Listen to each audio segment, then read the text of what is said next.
요즘에 저를 좀 사칭하는 불법 리딩방이나 텔레그램 또 단톡방들이 굉장히 좀 많아지고 있는데 각별히 여러분들이 좀 주의를 했으면 좋겠어서 이렇게 좀 영상을 찍게 됐고요. 실제 피해 사례들도 좀 있는 것 같아요. 저는 이런 리딩이라든가 이런 걸 전혀 하고 있지 않거든요. 저를 사칭한 어떤 문자가 온다거나 그런 걸 받으셨을 때는 그냥 무시를 하시거나 꼭 신고를 꼭 해주시면 좀 좋을 것 같습니다.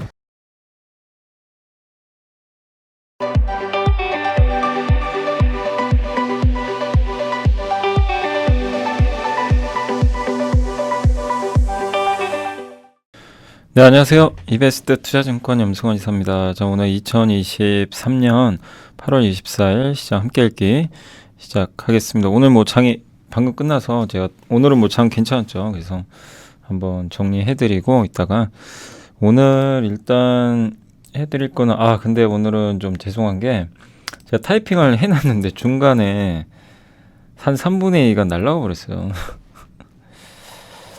그래서 이거 좀 답답하더라고요. 오늘 좀 부득이하게 이렇게 캡처 좀 했어요. 그래서 좀 오늘만 좀 양해해 주시면 감사하겠습니다. 특히 이제 애널리스트 분들한테도 좀 죄송하고 이게 제가 웬만하면 요약해서 드려야 되는데 다시 또 참 쓸 시간도 없고요. 그래서 오늘은 좀 양해해 주시면 좀 감사하겠습니다.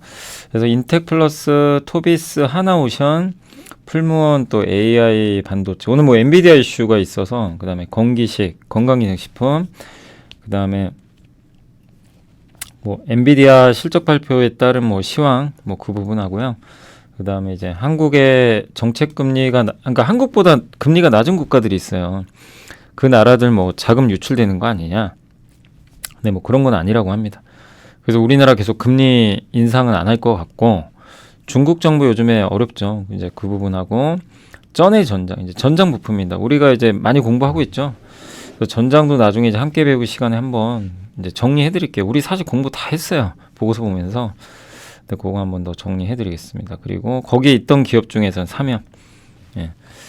입니다. 그래서 사실 요 전의 전장은 제가 다 요약을 했는데 다른 것들은 이제 거의 다 날라가 가지고 좀 양해해 주시면 감사하겠습니다. 자, 그래서 오늘 여기 있죠. 보고서 보고 한번 또 오늘 설명을 드리도록 하겠습니다. 자, 그래서 이제 첫 번째는 인텍플러스인데 제가 다 읽어봤기 때문에 이제 빠르게 설명해 드릴게요. 그러니까 인텍플러스 같은 경우는 여기 잠깐만요. 좀 잘 보이시나 모르겠네요. 잠시만요. 잘 안 보이시나? 화면이 보이시죠? 어쨌든 이제 인텍플러스는 이제 우리 공부 많이 했죠. 그 이제 반도체 패키지 기판 2차 전지 다 검사해주는 그런 업체로 이제 많이 알려져 있고, 그래서 그 내용하고요. 그래서 핵심 기술들을 많이 갖고 있다. 이 부분하고 2차 전지 업체 중에서 이제 파우치형, 주머니 모양으로 된 그런 이제 검사 장비 이런 걸 납품하고 있다. 그리고 이제 이슈가 됐던 게 이제 어제 뉴스가 나왔는데요. 그 인텔이 3D 패키징 투자한다고 합니다. 그러니까 3D는 뭐냐면 요거 좀 말씀드릴게요. 요거 아예 제가 잠시만요. 이 그림 아시죠? 이제 저희 당사에서 나왔던 그림인데 이제 설명 좀 해드리면 3D는 요거예요. 요거 이렇게 수직으로 쌓는 거. 엘리베이터 태워가지고 TSV로. 요게 이제 3D고 그 다음에 이제 2D는 그냥 평면이죠. 평면. 그냥 한 층짜리 있죠. 이렇게. 요 한 층짜리 그냥 2D예요. 근데 이제 저렇게 이제 수직으로 쌓으면 3D고 2.5D가 있어요. 2.5D는 서로 다른 칩 있죠. 하나는 메모리, 하나는 비메모리. 얘를 이렇게 연결한 게 2.5D. 어떤 건지 아시겠죠? 이제 그렇게 돼 있는 건데 3D. 그러니까 이제 인텔도 저 3D 패키징 투자 확대하겠다. 인텔도 파운드리를 하니까. 근데 아시겠지만 인텍플러스는 인텔 납품을 해요. 원래 예전부터. 인텔의 주요 후공정 업체 중에 하나입니다. 그래서 인텔이 이렇게 말레이시아 쪽에 대규모 투자를 한다고 합니다. 그래서 이제 이 부분은 또 인텍플러스한테는 호재가 아닐까 이렇게 좀 그런 내용이고요. 이런 이제 반도체 외관 검사, 그 다음에 범프 있죠. 범프 이 조그만 그 숄더볼 그거 요런 거 있죠. 요런 거 이제 검사해주는 그런 게 이제 주요 사업이다. 있고 토비스는 요새 주가 많이 갔죠. 토비스가 그때 함께 배우기 우리 배우면서 참 디스플레이 저도 공부하면서 좋아질 거는 같은데 이게 워낙 전방 산업 중에 가장 많은 게 스마트폰이다 보니까 시간은 좀 걸린다고 좀 봤거든요. 근데 토비스는 이제 자동차 위주다 보니까 근데 그 중에서는 그 토비스가 가장 이제 양호했던 것 같아요. 근데 확실히 스마트폰 쪽에 있는 기업들은 뭐 어쩔 수 없는 것 같습니다. 근데 이제 내년 본다면 좀 괜찮아질 것 같고 다만 토비스가 지금은 가장 퍼포먼스가 좋을 수밖에 없다. 예, 예. 자동차하고 카지노 모니터라니까 둘 다 지금 좋거든요. 근데 이번에 산타페나 소렌토가 차가 바뀌었잖아요. 근데 이제 나오는 차를 안에 들어가 보시면 그 안에 계기판이 바뀌어 버렸어요. 파노라믹 커브드 디스플레이라 그래가지고 이 앞에 계기판하고 중앙에 있는 그 내비게이션 화면 있죠. 이 두 개가 합쳐져 있어요. 이제 앞으로 이렇게 바뀔 겁니다. 근데 소렌토에 들어가는 거를 요 토비스가 납품한 걸로 지금 알려져 있는 것 같습니다. 네, 그리고 카지노 모니터는 원래 뭐 잘하는 거 알고 계시죠? 이쪽도 지금 사상 최대 실적 경신하고 있고 또 전기차 충전하는 글로드 쿼트. 근데 이것도 제가 그때 함께 배우기 할 때 다 한번 설명을 해드렸어요. 뭐 셰일하이텍이라는 이제 2차 전지 테이프 회사도 있고 요게 옛날 소렌토 화면인데 요즘에 이렇게 일체형으로 바뀌었다고 합니다. 이렇게 카지노도 좋고 자동차 디스플레이 매출도 좋고 근데 제가 여기 의견을 좀 적은 거 다 날라가 버려가지고요. 아무튼 이제 의견 좀 말씀을 드리면 요게 그 경쟁사 아시죠? 코텍이라고 기억나세요? 코텍하고 토비스가 똑같은 이제 양대 산맥입니다. 카지노. 근데 왜 이렇게 차이가 나냐 이거죠. 제가 작년에도 코텍보다는 좀 저도 개인적으로는 좀 토비스 쪽을 말씀을 드렸죠. 물론 여러 가지 이유는 있어요. 근데 이제 가장 결정적인 것 중에 하나가 토비스는 성장 산업으로 회사가 바뀌고 있어요. 점점. 근데 이제 코텍은 아직은 좀 그게 안 나오는 것 같더라고요. 그러니까 둘 다 똑같은 이제 카지노 모니터인데 토비스는 아시겠지만 자동차 전장 쪽으로 준비를 해서 성과가 나고 있어요. 그러니까 이제 앞으로 여러분들이 어떤 기업을 보실 때도 같은 업종에 있다고 무조건 가는 건 아니고요. 그 안에서 어떻게 회사가 변하느냐에 따라 정말 달라지는 것 같아요. 그래서 둘 다 똑같은 카지노 모니터인데 이렇게 지금 차이가 나버렸거든요. 그러니까 이런 건 좀 시사하는 바가 큰 것 같아요. 그리고 뭐 휴비츠 같은 기업들도 요새 좀 많이 올랐었잖아요. 그래서 지금 좀 쉬어가겠죠. 이제 많이 올랐으니까. 근데 이 기업도 똑같아요. 의료기기인데 회사가 바뀌었죠. 뭘로 바뀌었죠? 안광학 장비. 그러니까 우리 안경용 가서 시력 검사하는 장비에서 안과에 납품하는 장비, 그다음에 구강 스캐너. 그러니까 이제 회사가 바뀌니까 인정을 해주는 것 같아요. 그러니까 계속 그런 걸 우리가 찾아봐야 될 것 같아요. 회사가 성장할 수 있는 아이템들이 있는지. 그래서 제가 오늘 코텍도 보고서 읽으면서 그 토비스 읽으면서 코텍도 좀 생각이 나더라고요. 그러니까 이렇게 좀 차이가 벌어진 건 좀 시사하는 바가 크지 않나 이런 좀 생각은 듭니다. 뭐 코텍도 또 성과 난다면 또 달라지겠지만 아직까지는 그게 좀 안 보이다 보니까 둘 간의 격차가 이렇게 벌어진 것 같습니다. 하나오션은 목표 주가는 유지했는데 아시겠지만 유상자 굳이 해야 되나 막 이런 얘기들도 좀 일부 있는 것 같아요. 왜냐하면 얼마 전에 했는데 또 하니까 올해 그럼 총 4조거든요.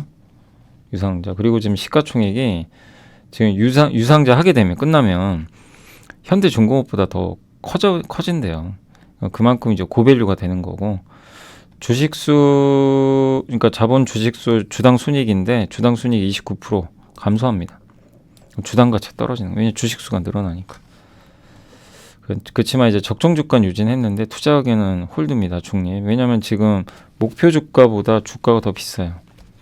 그래서 당분간 주가는 좀 오르기는 좀 쉽지 않은 그런 상황 같고 물론 유상증자 내용은 괜찮아요. 뭐가 괜찮냐면 그 빚 갚는 데 쓰는 건 아니에요. 투자하겠다는 거예요. 뭐 M&A라든가 방산 있죠. 이런 거 투자하겠답니다. 뭐 잠수함. 그래서 뭐라 그러죠? 여기 하나 나온 것 같은데 잠깐만요. 예. 그리고 이제 여기 보니까 충당금은 쌓고 있지만 분기별 흑자전환 성공했고요. 그 흑자선 매출 비중이 이제 내년에는 80% 그리고 26년도 조선 부문 그러니까 실적은 더 올렸어요. 실적 추정치 올려서 이 부분은 좋아요. 예. 근데 문제는 이제 너무 덩치가 커지니까 그게 문제고 산업은행과 수출입은행 증자 참여하냐 하나그룹도 참여하냐 그럼 구주주가 증자 참여하면 당사는 좋지만 아직 참여하면 모르겠다. 그래서 그건 좀 지켜보겠다 이렇게 그러니까 어떻게 될지 모르겠어요. 대주주가 참여할지는 모르겠고 실권주 관련해서는 조항은 없다고 합니다. 예. 보통 이게 실권주가 나오면 또 계열사가 받아가는 경우도 있는데 여기는 뭐 그런 건 없다고 하네요. 그래서 하나그룹이나 이거 저는 개인적으로 대주주가 참여해야 된다고 보는데 그럼요.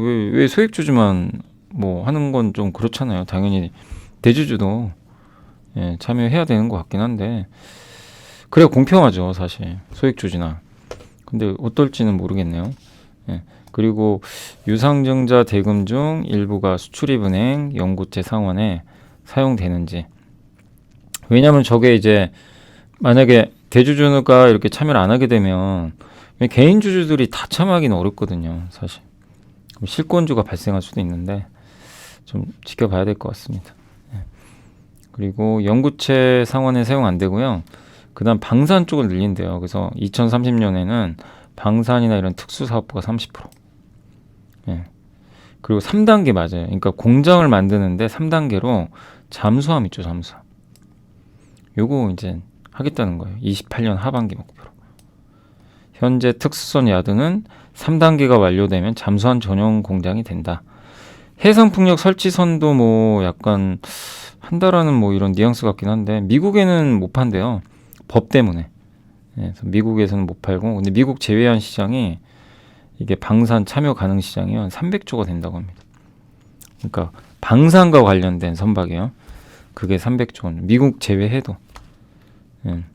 그리고 북미 유럽 방산 미래 수요 증대 예상된다. 이런 내용입니다. 그래서 부문별 사업 계획 및 목표고요. 방산. 그러니까 핵심은 방산이에요. 제가 봤을 때. 예. 요 목적은. 근데 왜 주가에 좀 부정적이냐면 빚 갚는 건 아니라서 뭐 그건 그럴 수 있는데 일단 주식수가 많이 늘어날 거 아니에요. 덩치가 너무 커지고 그리고 방산의 수익 이게 되는 목표가 2030년까지 보시면 너무 멀어요. 아까 그 잠수함 전용 공장이 2028년입니다. 지금 23년인데 너무 멀어요. 유증을 해서 지금 투자자들이 원하는 건 그거잖아요. 빨리 수익화하는 걸 원하잖아요. 근데 5년 후에요. 여러분이면 어떻게 생각하실 것 같아요? 주주라면 답답한 거죠. 그잖아요. 취지는 이해하죠. 이해하는데 너무 멀어요. 시계열이. 그러니까 이제 주가에는 부담이 될 수밖에 없어요. 이런 부분. 그래서 뭐 유증 참여하시는 것 자체는 괜찮아요. 왜냐하면 뭐 가격이 2만 원대니까 뭐 괜찮은데 다만 이제 주가 측면에서 부담이 될 수밖에 없다. 그리고 이번 유증을 통해서 우린 명확히 이제 알 수 있게 됐어요. 하나그룹이 인수한 이유는 우리가 추정을 하는 거죠. 추정을 하는 건 방산, 예, 이 대우조선해양을 좀 방산 쪽으로 좀 활용을 하는 그런 좀 목표가 확실한 것 같아요. 나와 있잖아요. 명확하게 그림이, 그죠? 잠수함, 군함 이런 쪽. 물론 굉장히 의미는 있어요. 시장 커지니까 상선 시장은 좀 불안정하지만 방산은 안정적이니까. 그러나 아쉬운 건 너무 멀다. 그래서 이번 좀 유증은 저 개인적으로 봤을 때는 굳이 해야 되나 좀 아쉬운 생각이 듭니다. 그래서 투자 매력이 그렇게 높지는 않기 때문에 그 조선주 쪽에서는 뭐 하나오션보단 다른 조선주가 좀 낫지 않나 아니면 기자재나 이렇게 좀 평가를 할 수밖에는 없는 것 같습니다. 자 그리고 이제 풀무원은 DS투자증권의 장재 연구원님이 목표 어제도 풀무원 한번 보여드렸죠. 근데 똑같아요. 미국입니다. 미국을 봐야 된다. 미국 봐야 된다. 가파르게 성장하며 적자폭을 줄이는 미국 법인 주목해야 똑같습니다. 그러니까 애널리스트 보는 시각이 다 비슷해요. 근데 왜 풀무원을 좀 이제 눈여겨볼 필요는 있냐면 농심과 삼양식품이 보여줬잖아요. 라면에서. 그러면 이 두부잖아요. 근데 두부가 모르겠어요. 미국에서 얼마나 인기가 있는지는 잘 모르겠는데 아무튼 미국 1위입니다. 풀무원 토프. 두부가 토프예요. 미국에서. 토프란 브랜드가 있는데 요게 1위예요. 그리고 아시안푸드. 뭐 이런 누들 있죠. 요것도 지금 판매하고 있고. 그래서 하반기에 이게 증설되니까 이제 본격적으로 그리고 이제 설비 투자도 준다고 했거든요. 그죠? 그래서 내년이 기대되는 기업은 맞아요. 그래서 이제 우리가 풀무원도 한번 진짜 이게 해외 쪽이 좋다가 나쁘다 좋다 나쁘다 막 이랬는데 투자도 많이 하고 부채도 많고 근데 이제 그 고리가 드디어 끊어져서 내년부터 정말 의미 있게 재무구조 개선되고 미국 실적이 확 좋아질지 돈 벌어야 됩니다. 미국이 매출도 늘면서 이익이 늘어나야 돼요. 그걸 보여줄지 이제는 관심을 갖고 볼 필요는 있는 것 같습니다. 예. 그러니까 이런 거예요. 이런 아이디어인데 안 될 수도 있잖아요. 뭐 미국이 또 예상보다 안 되고 늦어지고 안 팔리고 이러면 어떡합니까? 정리해야 돼요. 만약에 그러니까 이런 거죠. 그러니까 이런 아이디어로 내가 투자를 했어요.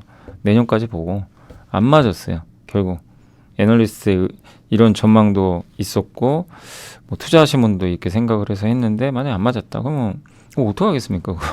그죠? 정리해야죠. 그럴 때 손절을 하는 거고요. 아이디어랑 반대로 이게 훼손됐을 때. 근데 만약에 풀무원이 이제 뭐 이런 아이디어 때문에 만약에 투자를 했다고 쳐볼게요. 근데 3분기 실적 보니까 내가 생각한 방향대로 가고 있어요. 오히려 더 잘해요. 그러면 더 사는 거예요. 오히려. 그게 맞으니까. 네. 그 4분기엔 내년이 확실히 나오겠죠. 괜찮아요. 근데 주가가 반영을 못한 것 같다. 그럼 더 사는 거죠.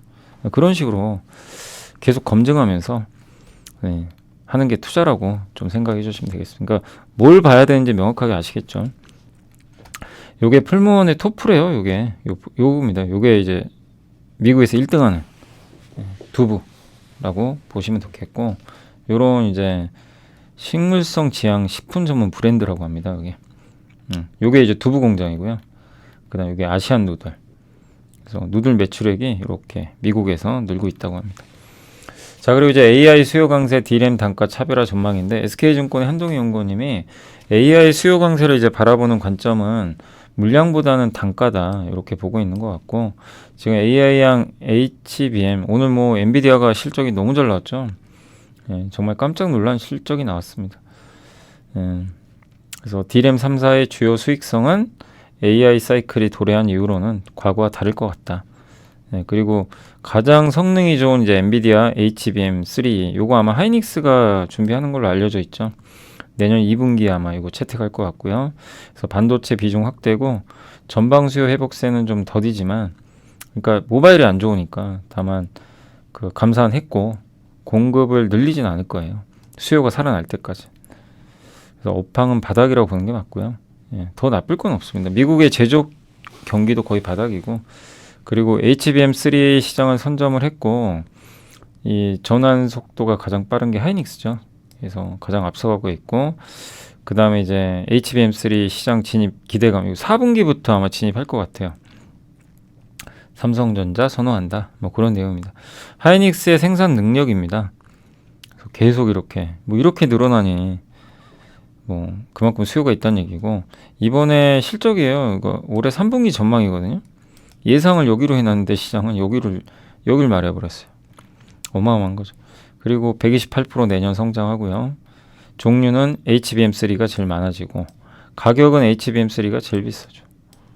예. 조금 꺾이겠지만 어쨌든 높은 위치. 점유율은 삼성과 하이닉스의 대결이고 마이크론은 존재감은 없습니다. 근데 그러니까 제가 이거 보면서 좀 화가 나더라고요. 왠지 아세요? 아니 마이크론 존재감도 없는데 왜 PBR은 마이크론이 제일 높냐 이거죠. 이게 이해가 가세요?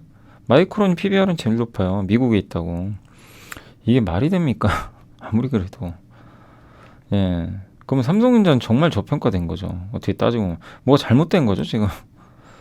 예. 삼성 하이닉스가 마이크론 밑에 있는 거는 저는 이해할 수가 없어요. 물론 뭐 한국 시장에 대한 할인 뭐 이런 게 있을 수도 있는데 이건 좀 왜냐면 같은 조건이면 뭐 그럴 수 있어요. 왜냐면 그동안 항상 마이크론이 미국이라는 것 때문에 높았는데 지금 보세요. 다르잖아요. HBM 전혀 대응 안 된 마이크론이 어떻게 PBR이 더 높습니까?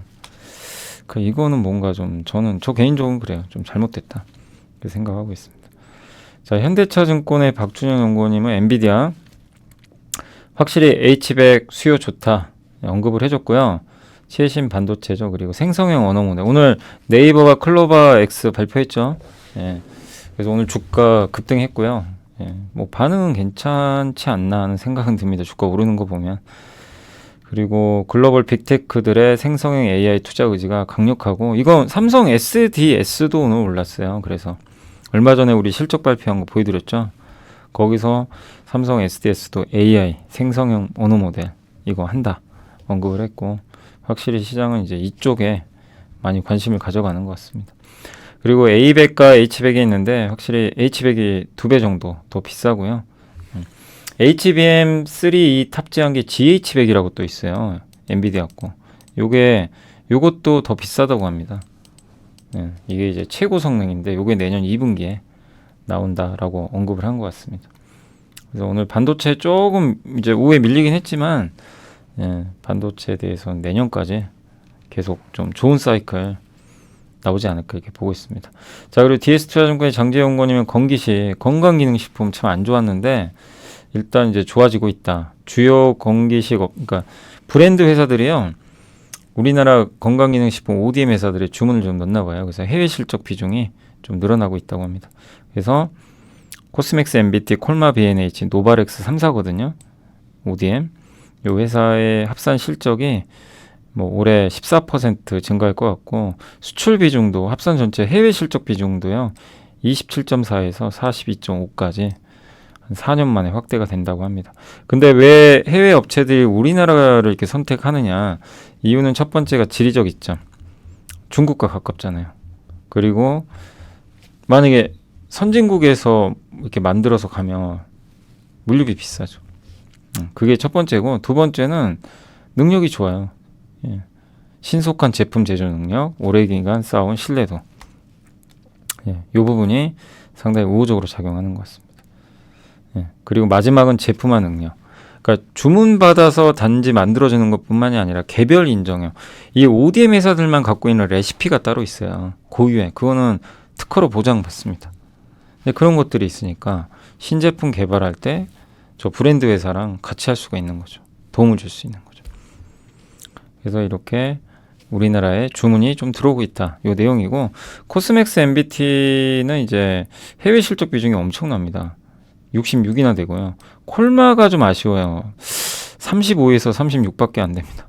그러니까 이제 주가 부진했던 건 해외가 좀 못 늘어나서 그런 것 같고, 노바렉스가 극적이에요. 1.6밖에 안 됐는데 26입니다. 그러니까 성장성으로는 노바렉스가 제일 높고, 그러다 보니까 주가도 제일 좋은 것 같아요. 최근에는 어쨌든 또 중국 시장을 타깃으로 하는 글로벌 브랜드 업체양 매출이 늘고 있는데, 중국이 세계 2위입니다. 예. 그리고 중국도 건기식 브랜드 선호도가 높아지고 있고, 글로벌 브랜드들이 중국 가려고 이제 한국에서 제조해서 수출을 하는 그런 부분이고, GNC라고 기억나시죠? 며칠 전에 노바렉스 한번 우리 보고서 볼 때 거기 GNC가 있었는데, GNC에 납품하는 게 이제 중국으로 가죠. 그리고 코스맥스 MBT는 호주산 브랜드를 중국 사람들이 좋아한대요. 근데 호주 공장이 있어요. 예, 거기서 이제 중국형 수출품을 대부분 만드는데, 호주 법인의 주요 고객사가 스위스입니다. 국가 이름이 아니고 요게 그냥 스위스란 브랜드가 있어요. 요게 중국에 제일 인기 많대요. 이 브랜드가. 여기에 납품하는 거죠. 이 외에 바이엘스란 브랜드도 고객사로 확보가 돼 있고, 그래서 연평균 32% 호주 법인. 호주가 좀 이제 효자 역할을 하고 있다. 상해 법인 통한 판매보다는 이제 해외 직구로 별도 법인의 수출 수요도 증가하고 있다. 뭐 이런 내용인 것 같고요. 그래서 중국향 매출 별도랑 호주 법인 이쪽에 이제 57% 정도 달한다. 이 내용이고, 미국이 좀 안 좋았는데 미국은 좀 영업 적자가 축소되고 있다고 합니다. 노바렉스는 최근 수출이 가파르게 증가하고 있고, 여기 나와 있죠. GNC. 여기 공급 맺고 중국 수출이 늘어나고 있다. 예, 다른 나라로도 아마 증가할 것 같고요. 그리고 오송 신공장을 21년부터 가동을 해서 생산 능력이 확대됐고, 작년에 유증했는데 그걸 통해서 이제 자금을 좀 마련했다. 아마 투자 자금 같습니다. 콜마 B&H가 제일 부진하죠. 근데 이제 실적도 좀 부진했고 좀 그렇지만 이제 좀 기대해 볼 만하다. 예. 21년부터 그 센트룸 아시죠? 여기 좀 유명하죠. 여기 코리아 물량을 수주받아 생산 중인데, 현재는 국내 위주인데 아마 해외 진출도 기대하고 있고, 세종에 상공장 짓고 생산 능력을 확대하고 있다고 합니다. 근데 최근에 사실 노바렉스도 그렇고 콜마 B&H도 그렇고 내부자들이 좀 매수가 들어왔어요. 공통적으로 참 많이 빠졌었는데 어쨌든 특히 노바렉스는 최근 주가는 좋은 것 같습니다. 근데 중국이 이제 최대 시장으로 좀 떠오를 텐데 연평균 한 7.1% 정도 성장을 했고요. 근데 성장률은 좀 둔화됩니다. 3.7. 건기식 소비 금액이 인당 18달러밖에 안 돼서 일본의 96달러 대비해서는 굉장히 낮대요. 그럼 그만큼 상승할 여력은 높은데 문제는 제가 요걸 읽어봤거든요. 요게 조금 문제예요. 뭐가 문제냐면 중국의 건기식 브랜드별 점유율을 이렇게 살펴보면 이게 너무 파편화돼 있대요. 1등 브랜드조차도 10%. 마치 예전에 우리나라 온라인 시장 보는 것 같아요. 그때 막 쿠팡 막 많았죠. 지금은 쿠팡이 이제 1등으로 가고 있지만 몇 년 전에 안 그랬잖아요. 그러니까 우리나라 그 온라인 쇼핑몰 시장 보는 것 같아요. 그러니까 지금 중국도 똑같다고 합니다. 건기식에 절대 강자가 없어요. 예, 경쟁이 치열한. 그러니까 잠깐 방심하면 그냥 가는 거예요. 예. 그리고 재구매율이 좀 낮대요. 그러니까 한 번 먹고 재구매하는 비중이 높아야 되는데 그런 게 좀 부족하다고 합니다. 그리고 스타트업도 많고, 그러니까 신규 진입하는 업체는 야, 내가 잘못하면 1등 먹겠다 이럴 수 있지만 기존 업체들은 정말 힘든 거죠. 계속 방어하고 성장해야 되니까. 그래서 제가 이제 이걸 읽으면서 느낀 거는 중국에 수출돼서 성장하는 건 좋은데 그걸 방심하면 안 돼요. 어느 날 매출 성장 꺾이면 그냥 주가 무너져 버릴 수도 있습니다. 콜마 비에네츠가 그랬어요. 그 해모임인가요? 그러니까 콜마 비에네츠가 애터미, 중국의 그 애터미 통해서 주가 엄청 올라갔어요. 몇 년 전에. 그러다 이게 성장 꺾이니까 그냥 곤두박질 쳐버렸어요. 예, 그러니까 지금 중국으로 다시 들어가서 이런 브랜드들이 아니면 ODM들이 실적 좋아지고 이건 좋은데 염두에 두실 건 그냥 편안하게 야, 뭐 중국 어차피 열리니까 우리 그냥 장기 투자 이러면 안 된다는 겁니다. 매 분기 중국 매출을 확인을 꼭꼭 하셔야 돼요. 해외. 그게 꺾이면 그냥 미련을 버려도 되는 거죠. 그러니까 만약에 경쟁이 치열하고 매출 꺾이고 막 이런 게 보인다 구조적으로 그럼 미련 가질 필요는 없어요. 근데 지금은 아직 그걸 고민할 단계는 아니에요. 왜냐 지금 이제 막 중국 성장하는데 지금 고민할 필요는 없고 이제 내년에 고민할 문제죠. 근데 어쨌든 건기식도 이런 중국의 특징을 좀 염두에 두시고 마냥 그냥 방심하면 안 됩니다. 그거는 그렇게 좀 리스크 요인도 좀 말씀드렸고 중국에서는 요 스위스란 요 호주 요게 이제 코스맥스 MBT가 이제 납품을 하고 있죠. 요게 좀 1등이라고 하고요. 알리바바 그룹의 온라인 매출액인데 아무튼 이제 매출액 브랜드별 순위도 스위스, GNC 요게 이제 그 아까 노바렉스 여기가 납품을 하고 있고요.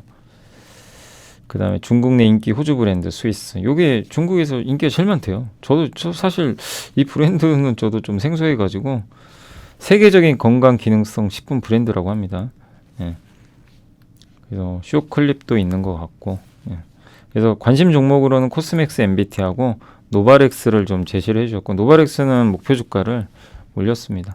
콜마베네치는 조금 더 뭐 여기서 뭐 관심 종목으로 제시는 안 했는데 이게 아무래도 전방업체 부진이 조금 이제 그 장기화 되고 있다 보니까 좀 그런 것 같아요. 근데 콜마도 뭐 더 나쁠 건 없을 것 같고요. 워낙 뭐 주가에는 안 좋은 것들이 다 선반영돼서 아무튼 건기식도 이제 약간 중국 쪽으로 ODM 이제 비중들 좀 늘어나고 이러면서 좀 좋은 분위기로 이제 반전되고 있다. 다만 국내는요 경쟁이 너무 치열해서 좀 오래 걸릴 것 같습니다. 국내 쪽은 시간이 좀 필요할 것 같습니다. 국내는 몇 년 전에 좋았죠.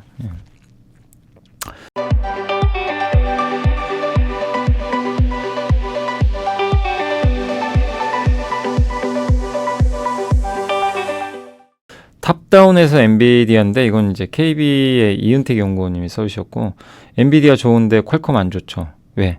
퀄컴은 모바일 폰 반도체, 엔비디아는 AI는 어디 들어가요? 기업들. 그러니까 투자 사이클에서 엔비디아는 좋은데 기업들이 투자하니까 우리 개인들이 소비하는 건요 안 좋아요. 지금 그러니까 퀄컴은 안 좋아요. 그래서 엔비디아 후공정 메모리 반도체 퀄컴 순으로 우선순위가 지금 잡혀 있고 엔비디아 매출 이익률 다 좋았고요. 매출액이 급증했는데 단가가 크게 또 오른 거 아닌가 이렇게 좀 보고 있는 것 같습니다. 메모리나 반도체나 엔비디아 모두 매출액 증가할 패턴은 같다고 합니다. 둘 다 경기 민감주인데 다만 이제 소비가 좋아지면 한국의 메모리도 더 좋아질 거예요. 근데 이제 가을에 좀 낫지 않겠냐 이렇게 보고 있는 것 같습니다. 그래서 한 8월까지는 조금 8, 9월까지는 부진하더라도 가을부터는 좀 아웃퍼폼 시장을 좀 이기지 않을까. 소비도 돌아오겠죠. 뭐 계속 안 좋은 건 아니니까 그렇게 좀 보고 있는 것 같습니다. 그래서 좀 참고만 하시면 되겠고, 그러니까 이런 거죠. 엔비디아와 퀄컴을 보면서 딱 느끼는 거죠. 아, 시장이 소비주보다는 소비에 관점 있는 그런 기업보다는 기업이 투자하거나 이런 쪽에서 돈 버는 기업을 더 좋게 보는구나. 거기 성장이 나오는구나. 이렇게 일단 보시면 되고, 그러나 이런 그림은 언제든 또 바뀌어요. 갑자기 소비 쪽이 또 좋아질 수도 있고요. 그렇지만 현재까지는 엔비디아가 이기고 있다. 이렇게 보시면 되겠습니다. 자, DB의 박성우 연구원님이 이게 내용이 뭐냐면 이게 미국 금리고요. 이게 한국 금리입니다. 밑에 대만, 그 다음에 여기가 태국, 말레이시아 순서대로죠.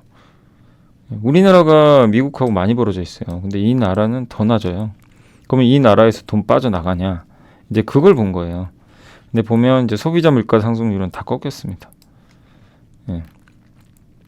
그리고 우리나라 같은 경우는 경상수지가 지금 아직은 흑자인데 여기 태국은 마이너스예요. 그럼 이게 보통 경상수지가 적자면 자본 유출되는 경우들이 좀 있잖아요. 그 다음에 이제 거시 건전성, 대한민국과 대만이 가장 좋고 말레이시아, 태국 이 두 가지 조건에다가 미국보다 금리가 훨씬 낮죠. 건전성도 취약하죠. 그러면 여기 말레이시아나 태국에서 돈 빠져나가야 되는 게 정상 아니에요. 우리 교과서에 배운 거에 의하면 낮은 국가, 건전성 취약한 국가에서 반대인 국가로 돈이 가잖아요. 근데 아니라는 거예요. 태국 국채 보유금에 물론 좀 빠지지만 여전히 높고요. 오히려 말레이시아는 좀 늘고 있어요. 또 국채 투자 규모도 커요. 꽤. 각국 국제시장 내 외국인 투자자금 비중인데 말레이시아가 제일 높아요. 한국보다도. 그죠? 그러니까 이걸 봤을 때 우리가 너무 막 고정관념 갖지 마시라는 거예요. 맨날 뭐 미국이 금리 올리면 우리 한국은행 안 올리면 큰일 난다. 큰일 납니다. 왜냐하면 금리차 이렇게 더 벌어지면 외국인들 더 팔고 나갈 텐데 그게 아니라는 거예요. 그래서 이창용 총재도 항상 얘기하잖아요. 제발 그 질문 하지 말라고 그랬던 것 같아요.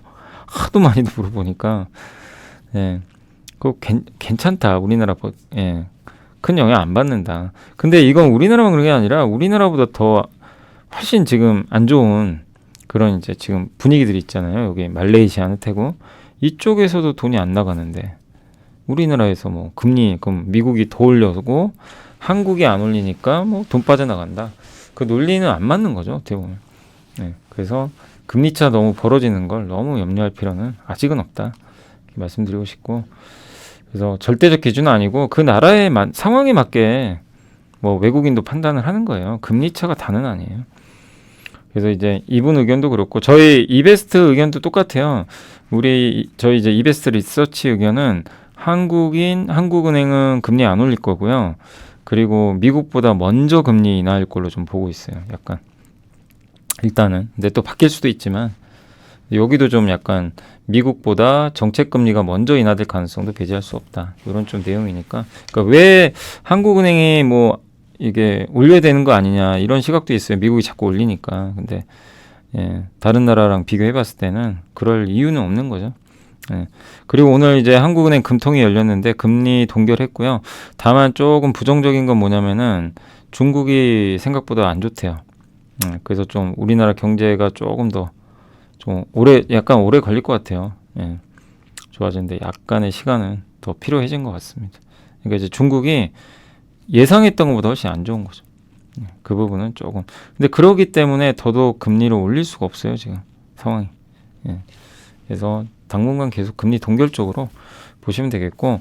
자, 그리고 중국 정부의 딜레마인데 중국이 이런 거 고민해 보시죠. 왜 부양책 안 쓰냐, 자꾸만. 또 한 가지 이유가 요거 있어요. 이것도 알아두시면 좋은 게 중국이 우리나라 돈으로 6천조 정도를 현금을 은행권에 지금 맡겼대요. 2년 사이에 40조 위안이 은행으로 갔대요. 예금으로. 6천조가 돈을 안 쓰고요. 왜 그랬을까? 고용도 안 좋고 경기 안 좋으니 일단 저축해놔야죠. 나중에 어떻게 될지 모르니까. 그래서 전체 예금 잔액이 290조 이하까지 늘어났다고 하고요. 근데 이런 상태에서 은행에 있는 돈이 빠져나가야 되거든요. 그러니까 은행에서 돈을 빼서 투자도 하고 소비를 해야 경기가 좋아지는데, 여러분 생각해보세요. 여러분의 돈을 여러분이 돈 안 쓰고요. 다 은행에만 넣어요. 돈이 안 돌죠. 그럼 경제는 망가져요. 확 떨어집니다. 성장률이. 예, 지금 중국이 그 상태인 것 같아요. 그러니까 이제 중국도 아는 거죠. 이거 금리 인하 한다고 해서 금리 인하하고 이게 돈 더 벌어봐야 돈 지금 안 나오는데, 저 은행에 있는 돈이 빠져나가야 되거든요. 예. 근데 금리 좀 내려가지고는 안 나가는 거죠. 동맥경화라 그러죠. 돈맥경화. 돈이 안 도는 거예요. 그러니까 공격적으로 할 수가 없는 거예요. 아니, 풀면 뭐하냐 이거죠. 돈이 안 도는데. 그래서 제가 느꼈던 건 뭐냐면, 얼마 전에 중국이요, 증권 거래 시간 연장한다 그랬어요. 그러니까 이게 딱 일맥상통하죠.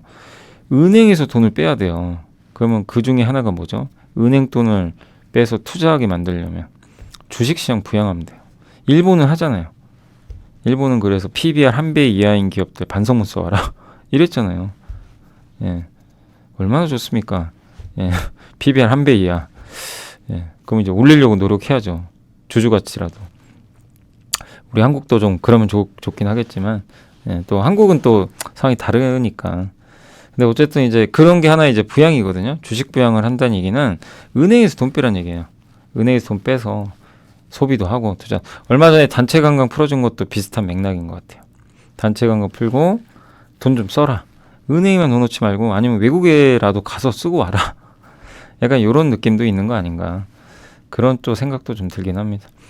네. 그래서 결국에 이제 대규모 부양은 아직은 좀 어렵고, 예. 그래서 지금 고용, 어쨌든, 근데 가장 근본적으로는요, 고용만 살면요, 은행 저축이 줄어들 겁니다. 내가 좀 이제, 연봉도 올라가고, 만약에 미래가 보여요. 여유가 있어요. 내 직장이나 이런데. 그러면 사람들은 소비를 하게 돼요. 예. 그리고 아니면 뭐 주식 투자나 부동산으로 돈을 좀 벌었고, 그런 부의 효과로 소비를 늘립니다. 근데 지금 중국은 다 반대예요. 고용도 안 되고. 근데 이거를 중국 정부가 어떻게 할지는 모르겠습니다. 그리고 부채 문제에 대해서도 이 LGFB가 뭐냐면은 지방정부 자산담보로 자금을 조달해가지고 인프라 사업하는 건데, 이거 다 빚이죠. 근데 이거를 이제 주정부 채무로 전환하려는 시도를 하고 있다고 합니다. 꽤 된대요. 어마어마한 돈이라고 합니다. 그래서 어쨌든 이런 부양책들을 지금 이제 많이들 쓰는데, 이게 효과 없으면 결국엔 대규모 부양 한번 하지 않겠냐, 이런 내용인 것 같습니다. 그러니까 왜 중국이 이렇게 좀 어려운지 좀 이해되시죠? 예, 돈이 금리를 찔끔 낮추는지 소극적인지. 그래서 제일 중요한 건 중국 고용이 좀 살아나야 되고요. 예, 중국 사람들이 실제 소비할 수 있게 이제 돈을 좀 써야 되는데, 좀 그러니까 결국 시간이 걸릴 수밖에 없는 그런 상황인 것 같습니다. 아시겠죠? 여기 중국의 가계 저축이라고 합니다. 그러니까 안 써요. 돈 계속 넣는 거죠. 예. 중국에서는 돈이 빠져나가요. 중국은 참 이게 진퇴양난이죠, 지금. 내후외환 뭐 이래야 될까요? 예. 중국에 이제 외국인 직접 투자도 오히려 마이너스가 나고 있다. 자, 그리고 이제 DS투자증권의 쩐해전장, 이제 이건 전장 부품, 우리 정말 전장 부품은 여러 보고서 통해서 너무 많이 해가지고 이제 압니다. 어느 정도 내용은 좀 알아서. 이것도 읽어보니까 네, 좀 비슷한 내용들이 많이 들어가 있습니다. 그래서 소프트웨어 기반의 자동차 핵심 아이디어는 업그레이드를 해야 되고, 무조건 업그레이드가 필요해요. 그 다음에 사용자 경험 개선해주고 구독 모델로 간다. 그리고 비용을 줄여주고 보안, 안정성 강화한다. 그래서 패러다임에 필요한 아키텍처라고 하는데, 이게 일렉트리컬, 그러니까 전장으로 이제 움직이는 하나의 이제 그 시스템인데, 이제 자동차를 이제 중앙에서 어떤 이제 반도체나 이런 제어기를 통해서 이제 조율하는 거죠. 조율하고, 예, 제어하는 그런 부분이라고 보시면 좋겠고, 그래서 이런 통합 아키텍처, 이게 좀 중요해지고 있다. 이렇게 보시면 되겠고, 분산형에서 중앙 집중이죠. 이렇게 각 뭐 부품별로 이렇게 많이 나눠져 있던 것들은 이제 중앙으로 몰아가는 거고 두 가지라고 합니다. 부품의 특정 기능들 뭐 차량용 인포테인먼트 아니면 또 뭐가 있죠? 뒤에 뭐 후방이라든가 아니면 배터리 쪽 이쪽을 이제 부품 중심으로 거의 묶어 놓은 거죠. 예. 그게 하나가 있고 부품의 위치에 따른 이제 묶은 것도 있대요. 이 존 방식은 테슬라가 하고 있다고 합니다. 그러니까 위치를 묶는 거예요. 예. 그 두 가지인데 어쨌든 이제 속도의 차이는 있어도 이제 많은 완성차 업체들은 이 방향으로 간다. 그래서 이 부품 이쪽 부품 기능 중심으로 한번 묶고 그 다음에 테슬라 방식, 존 방식, 위치 방식으로 진화할 것 같다 앞으로. 이렇게 좀 보시면 좋을 것 같고. 그리고 아시겠지만 차량은 단순한 운송수단이 이제 아니잖아요. 모빌리티죠. 뭐 자율주행 같은 게 이제 가능해지면 그 안에서 이제 우리가 그 생활할 수도 있는 거죠. 그리고 이제 새로운 아키텍처의 도입은 공급망을 바꿉니다. 그동안은 이제 공급망을 주도하고 있는 그 업체들이 자동차 부품주의 그 대장 역할을 하는 그 회사들.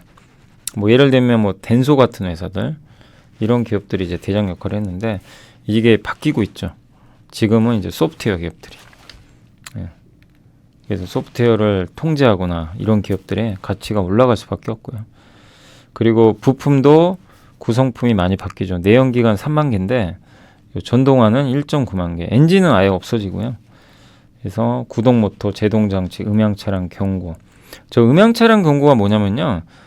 하이브리드 카나 그 전기차 보면 그러니까 여러분들이 이렇게 길거리 다니시다가 갑자기 뭔가 우주선 소리처럼 막 이러지 않나요? 그러면 딱 보면 거의 100% 하이브리드 카나 전기차입니다.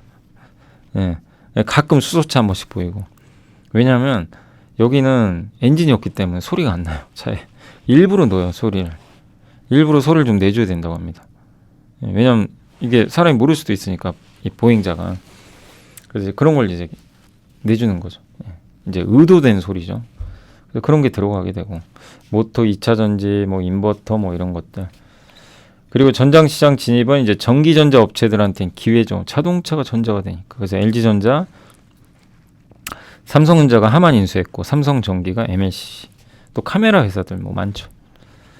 네, 그러니까 아까 그 토비스 있잖아요. 토비스는 카메라 아니 그 카지노용 모니터 만들다가 여기 자동차에 들어간 디스플레이 해가지고 지금 주가도 너무 좋잖아요, 그죠?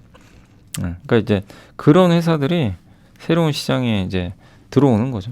그리고 전장 부품 시장이 더 커집니다. 이제 스마트폰보다. 그러니까 우리가 어디에 투자해야 되는지 명확하게 나왔잖아요. 시장이 커지는 거 해야 되는데 다만 거기서 잘 골라야죠. 그죠? 네. 그래서 전장 부품 시장은 15.5% 정도 성장할 걸로 보고 있고 예, 차량용 반도체나 뭐 ADAS 이쪽은 10% 초반에서 20% 초반까지 성장을 할 걸로 전망하고 있습니다. 근데 이제 이게 스마트폰 부품하고 이 전장하고 좀 약간의 다른 점은 투자하시는 분들이 좀 답답할 수는 있어요. 왜냐면요. 반도체, 그러니까 스마트폰은 빨리빨리 나오잖아요. 네. 그리고 매년 바뀌죠. 근데 자동차 안 그래요. 한 번 나오면 5, 6년입니다. 그 다음 모델 바뀌는데. 오래 걸려요. 그리고 개발하는데 1, 2년, 테스트하는데 1년. 3년이 걸려요. 최소. 그러니까 뭘 만들었다 그러면 3년. 그래서 그게 근데 좋은 점은 4, 6년간 매출이 보장됩니다. 꾸준하게. 그러니까 이건 또 변동성이 낮아진 장점은 있어요. 그러니까 이게 모바일과의 좀 차이점인데 근데 이제 뭐 지금 LG전자 같은 거 수주 많이 늘잖아요. 아시지만 예, LG전자가 수주가 뭐 100조 원 된다. 근데 이런 것들이 이제 반영이 되는 게 25년부터 본격적으로 실적이 반영되는 거죠. 그러니까 실적이 좀 답답할 수는 있어요. 아직은. 예, 뭐 아주 수익성이 좋은 것도 아니고 아직은. 근데 인내를 하시면 결국 수주잖아요. 수주가 실적에 반영되니까 그걸 좀 생각하시면 되겠습니다.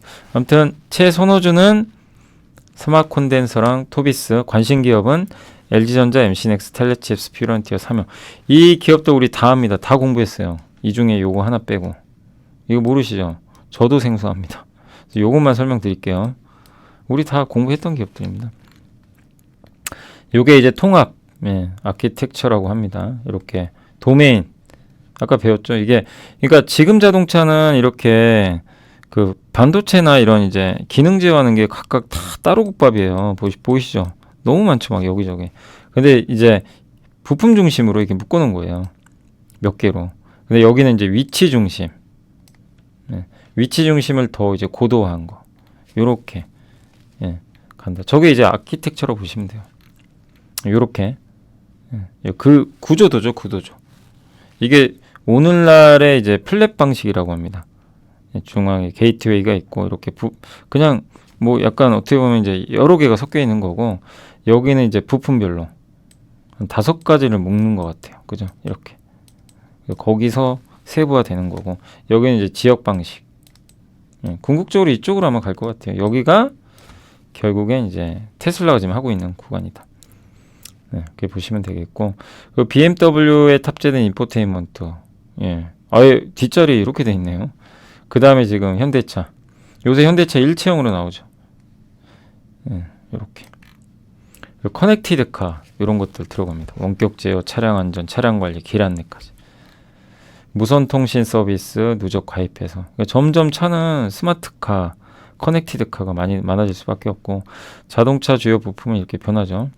배터리, 냉각장치, 구동모터, 엔진은 없어지고 배터리, 파워트레인이 모터로 바뀌고 전장 부품이 이렇게 카메라, 반도체 이런 게 굉장히 많이 들어가고요. 부품 수는 이렇게 줄어들게 되고 부품별 전동화 영향인데 엔진 없어지고요. 변속기도 사실상 전기차는 있나요? 그러니까 이런 우리가 고전적인 그 변속기는 없죠. 예. 근데 이제 뒤로 가고 뭐 이런 건 해야 되니까 예. 보조 역할을 할 것 같고요. 점화 장치도 없어지고 배기 부품 필요 없죠. 그죠? 매연 이제 저 배기가스 안 나오니까 유압 브레이크, 뭐 이런 윤활 부품도 이제 필요 없어지는 거죠. 대신에 배터리, 전력 변환 장치, 인버터 같은 거, 그다음 구동 모터, 회생 제동 장치, 아까 소리 내주는 거 일부러 가상.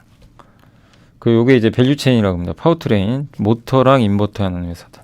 가장 대표적인 게 LG전자랑 이제 현대모비스죠. 이쪽은 전기 모터나 배터리 매니지먼트, FPCB로 연결 같은 거 해주죠. 두산, BH, 뉴플렉스.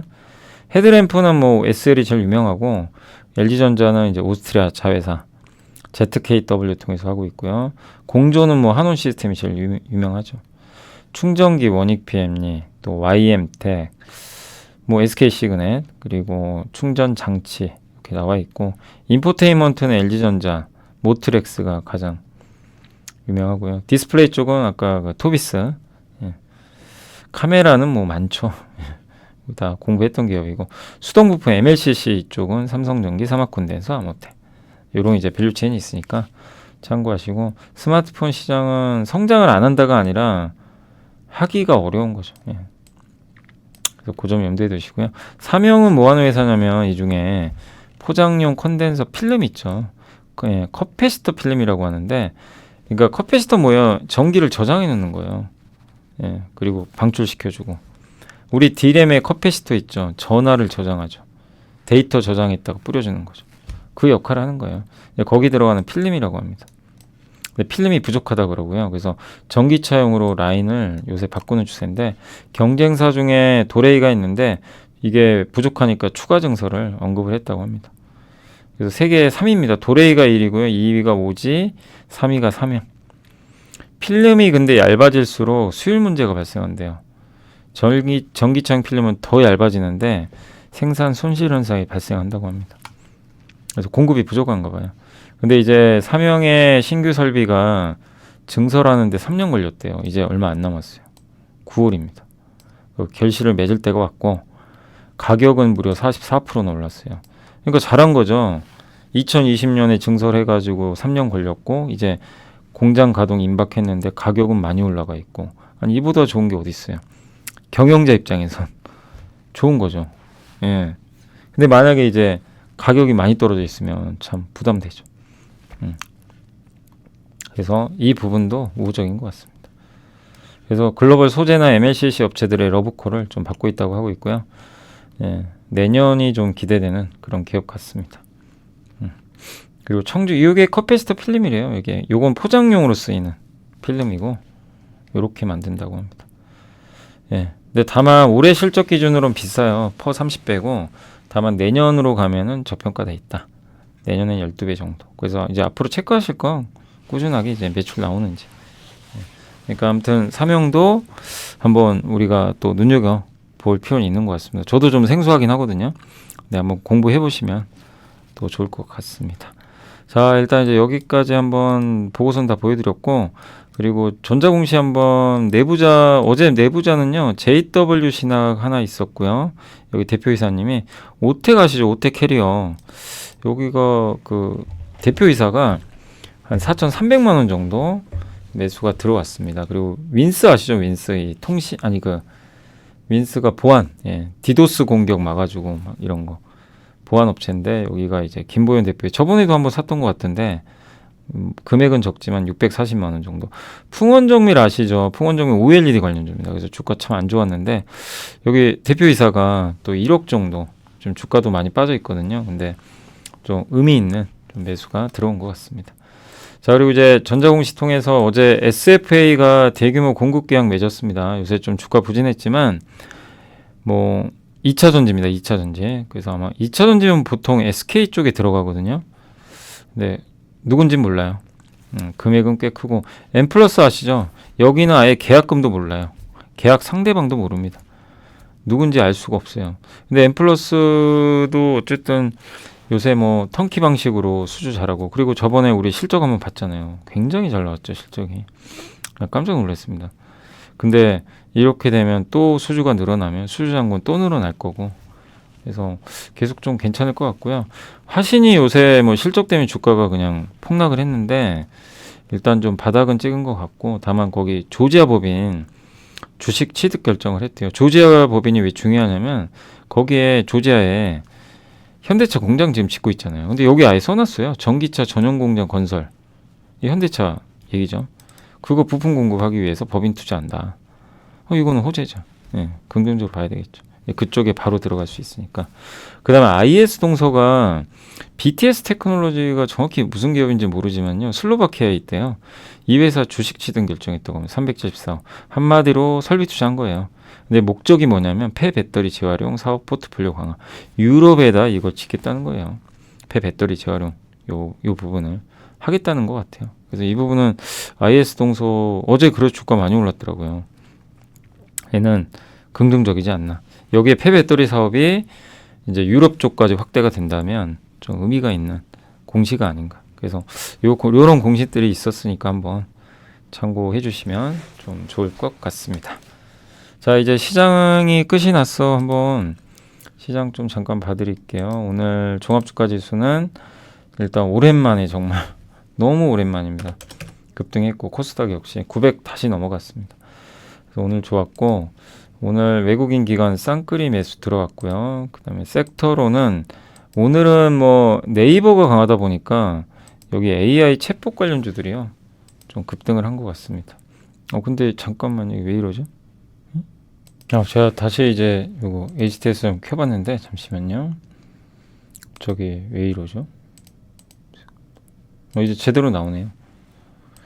그래서 오늘 AI 이제 이쪽 챗봇 관련주가 좀 가장 강했고 이제 네이버가 오픈을 했죠. 근데 실제 이제 지금 써볼 수 있다고 하더라고요. 한번 좀 써보시고 어떨지 모르겠네요. 뭐 실제 반응은 아직까지는 그건 오늘 저녁에 좀 더 나오지 않을까 이렇게. 어쨌든 오늘은 좀 기대감으로 주가가 좀 급등을 했습니다.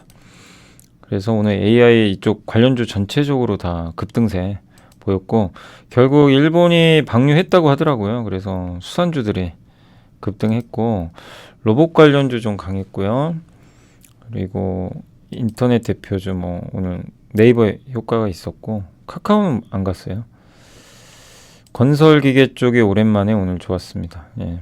DY파워, 뭐 현대건설기계 좀 모처럼 반등 나왔고 카지노가 오늘 카지노 좋았네요. 롯데관광개발 이제 본격적으로 중국인들도 들어오고 또 토비스가 6% 여기는 뭐 카지노라고 보긴 좀 그렇고요. 왜냐면 코텍은 안 갔으니까 오늘 카지노 전체적인 분위기는 좋았습니다. 그리고 오늘 반도체 대표주 하이닉스가 역시 삼성은 좀 답답하고요. 아직까지 웹툰주 좀 강했고 반도체 장비주들 뭐 강했죠. 오늘 사실 TFE가 상한가 갔었어요. 아침에. 근데 오후에 좀 밀리더라고요, 다. 예. 그래서 TFE, 뭐 J스택, 주성 엔지니어링 이런 기업들의 오늘 강세가 좀 돋보였던 것 같고요. IT 대표주는 오늘 그 삼성 SDS가 오랜만에 또 올라왔습니다. 2차 전지 장비도 오늘 좋았고요. 필 에너지가 많이 갔네요. 아바코. PCB 업체들도 오늘 좀 괜찮았습니다. 오늘 일본의 이비덴 있죠? 거기는 아마 신고가 간 걸로 좀 알려져 있습니다. PCB도 좋았고요. 리튬주들 오늘 다시 올라왔습니다. 어제는 좀 안 좋았는데 오늘은 2차전지 또 좋았어요. 포스코홀딩스가 5%나 급등했습니다. 그러니까 반도체랑 2차전지가 같이 갔죠. 또 반도체 재료주들 좋았고 ISC. 그러나 좀 아쉬운 건 오후에 다 밀리더라고요. 오후에 대부분 조금 밀리면서 마무리가 좀 됐습니다. 여행주들 오늘 좀 괜찮았고요. 그래서 오늘 뭐 많은 기업들이 올라갔는데 다만 6개 관련주는 좀 빠졌고 맥신 테마주 그냥 다 급락했고요. 정유주 좀 답답한 상황이고 아직까지 자전거 음식료 좀 오후에 밀렸고요. 이쪽에 인상가 그 주겸이죠, 주겸. 소금 관련주가 좀 빠졌고 편의점 쪽은 좀 약보합 기록을 한 것 같습니다. 종합상사도 뭐 큰 변화 없고요.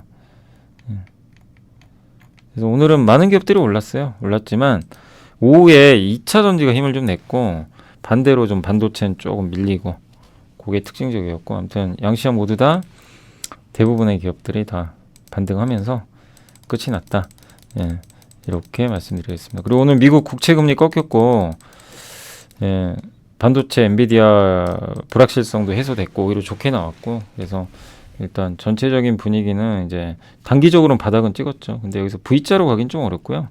계속 좀 등락하면서 예, 다음을 좀 준비하는 장이 아닌가. 그래서 말씀드리고 싶은 거는 이렇게 오늘처럼 오르는 날 투자하는 것보다는 안 좋을 때, 빠질 때 이렇게 투자를 해 나가시는 게 더 낫지 않나라고 계속 말씀을 드리고 싶습니다. 자, 아무튼 이제 오늘 고생하셨고 오늘은 좀 제가 요게 타이핑 친 게 다 날라가지고 좀 부득이하게 캡처한 거는 조금 양해, 특히 애널리스트 분들한테 좀 양해 말씀 좀 드리고 싶고 뭐 여러분들은도 좀 제가 타이핑 이게 못한 게 아니라 날라가 버렸어요. 실수로. 그래서 좀 양해해 주시면 감사하겠습니다. 자, 오늘 고생하셨고 내일 또 벌써 목요일이네요. 내일 금요일이네요. 또 내일 뵙도록 하겠습니다. 자, 오늘 고생하셨습니다. 감사합니다.